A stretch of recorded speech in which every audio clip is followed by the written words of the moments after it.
काही नाही ते म्हणतात हे येड हे याला काही कळत नाही, गावठी रानटी. अरे मी रानटी गावठी मी पार गदा, पण खोटा कसा ठोकला उठतो तुला. मी अभ्यासक नाही बाबा, तू PhD केलेली, पुस्तक वाचू तू डोळ्याचे खासड झाले बा. मी पार गदा आहे, पण तुला माहिती कुठे उठत का? तुला मी 29 ऑगस्टला सांगितलं होतं तर पाचर ठोकली. मी असा खोटा ठोकीन की तुला कमीत कमी 1000 पिढ्या तरी उपटणार. येतो गोपटे तर तुला मी येणार आहे, पण ठेप्याला आणलं नाही सगळ्याला. माय बापा हो, मी जातीवाद नाही काय. मी एकाही ओबीसीच्या नेत्याला आतापर्यंत नाही दुखवलं, आणि ओबीसी समाजाला सुद्धा. पण मी छगन भुजबळला सोडत नाही. त्याचं कारण असं आहे, सगळ्यात मोठा जातीवादी राज्यात फक्त छगन भुजबळ. मराठ्यांचा आरक्षणाचा मारेकरी फक्त छगन भुजबळ. मी जातीवाद केला नाही, कधी करणार पण नाही. काय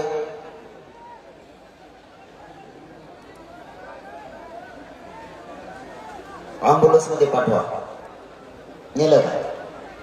जाऊ द्या, रस्ता करून द्या त्यांना लवकर, न्या पाणी द्या. नेलं ना? चल.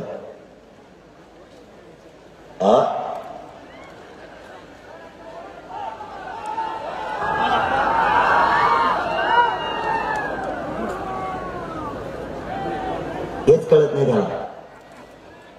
छगन भुजबळला हेच कळत नाही. पारधी समाजाचे बांधव सुद्धा अपंग असताना रॅली सहभागी आहेत. मुस्लिम समाजाचे, दलित समाजाचे, धनगर समाजाचे बांधव सुद्धा, काही समाजाचे बांधव सुद्धा, राजपूत समाजाचे बांधव सुद्धा रॅली सहभागी आहेत. सामान्य ओबीसींना सगळ्यांना वाटतं की गोरगरीब मराठ्यांचे कल्याण झालं पाहिजे त्यांचे, जर सरकारी नोंदी असतील तर. पण याला नाही कळत. जातीवाद माईबापावर मी कुठंच नाही केला आणि करणारही नाही. आपण ही रॅली काढण्याचं कारण, त्यांनी मागणी केली मराठ्यांच्या नोंदी रद्द झाल्या पाहिजे. तुम्हाला सांगतो, सावध राहा. राजकारणी लोकांच्या नादी लागू आपल्या लेकराचं वाटोळं करू नका. इथं भाजपचा मराठा असला तरी आरक्षण लागणार आहे. भाजपच्या नेत्याला नाही लागायचं, पण भाजपमधल्या गोरगरीब मराठ्यांना आरक्षण लागणार आहे. राष्ट्रवादी काँग्रेस शिवसेनेच्या श्रीमंत मराठ्यांना आरक्षण नाही लागायचं. तो भला तुमचा नेता असेल आणि त्याला नाही लागणार, पण गोरगरिबांच्या मराठ्यांच्या लेकराला मोठं होण्यासाठी आरक्षण लागणार आहे. त्यामुळे आपल्यातली फक्त एकजूट फुटून द्यायची नाही. काही झालं नाही, आपण जातीवाद करत नाही आणि कधी करणार पण नाही. आपल्याला रॅलीच यासाठी काढाव्या लागल्या की छगन भुजबळनं मागणी केली मराठ्यांच्या नोंदी रद्द करा.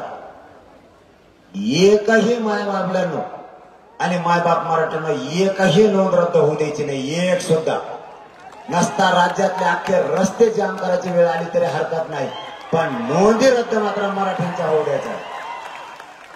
जातीवादाचा डाग तुम्ही आम्हाला कसा लावायला लागले? कशाच्या आधारावर तुम्ही आम्हाला जातीवादी सिद्ध केलाय? एखाद्या वेळेस तुमचं एखादं शीट पडलं म्हणून आम्ही जातीवादी, आणि तुम्ही आमचे शेकडो पाडले, त्यावेळेस तुम्ही जातीवादी नाही आहेत का? आम्ही कोणता जातीवाद केला? तुम्ही आमच्या गोरगरीब मराठ्यांना त्रास द्यायचा एकजुटीच्या जीवावर, तो जातीवाद नाहीये का? तुमच्या लोकांनी आमच्या अधिकारी वर्गाला सुद्धा त्रास द्यायचा. तू मराठ्याचा आहे म्हणून आमचं काम करत नाही का, असं त्याला हिनवायचं. हा जातीवाद नाही का? आमच्या डॉक्टरांना सुद्धा तुम्ही जातीवादी म्हणायला लागलात. तुम्हाला पैसे कमी केले तर ठीक, नाहीतर त्याला भाषा वापरायची. तू मराठ्याचा डॉक्टर आहे म्हणून आम्हाला पैसे देत नाही का, कमी करत नाही का? हा कोणता जातीवाद नाही का? गोरगरीब मराठ्यांना त्रास द्यायचा, आमच्या अधिकारी वर्गाला त्रास द्यायचा, याला जातीवाद म्हणत नाहीत का? आमच्या आरक्षणाला विरोध करायचा, याला जातीवाद म्हणत नाहीत का? माझी मराठ्यांना विनंती आहे, पुढच्या काळात एकमेकांच्या मदतीला यायचं शिका. कुठल्या अधिकाऱ्याला त्रास दिला तर मराठ्यांनी ताकदीने त्याच्या पाठीशी उभं राहायचं शिका. आपली जात सांभाळायला शिका. हे 10-5 टक्कोच एकत्र यायचे आणि अधिकाऱ्यांना सुद्धा त्रास देते, आपल्या व्यावसायिकाला त्रास देते. पुढच्या काळात ह्या गोष्टी होऊ द्यायच्या नाही. संरक्षण करायचं, जातीच्या लोकांचं रक्षण करायचंय आणि बघायची भूमिका घेत जाऊ नका. कोणाला पाय नाही लावायचा, पण पाय लावला तर सहन करायचं नाही. एखाद्या गावातल्या गरीबाला त्रास दिला, त्याच्या मदतीला सगळेजण धावून जात जा. त्याच्यावर अन्याय होऊ देऊ नका, बघायची भूमिका घेऊ नका. हे लोक आपल्यावर अन्याय करायला लागले. सगळे एकत्र येऊन गोरगरीब मराठ्यांना गावखेड्यात त्रास सुरू झालाय. बघायची भूमिका आता बंद करा. शांततेत का होईना जाऊन उभा राहा. दुसऱ्या वेळेस अन्याय बंद होईल.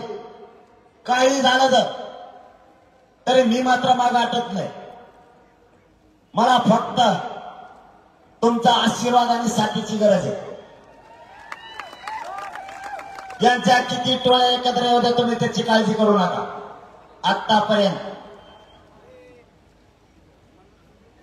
3 कोटी मराठ्यांना आरक्षण मिळालं.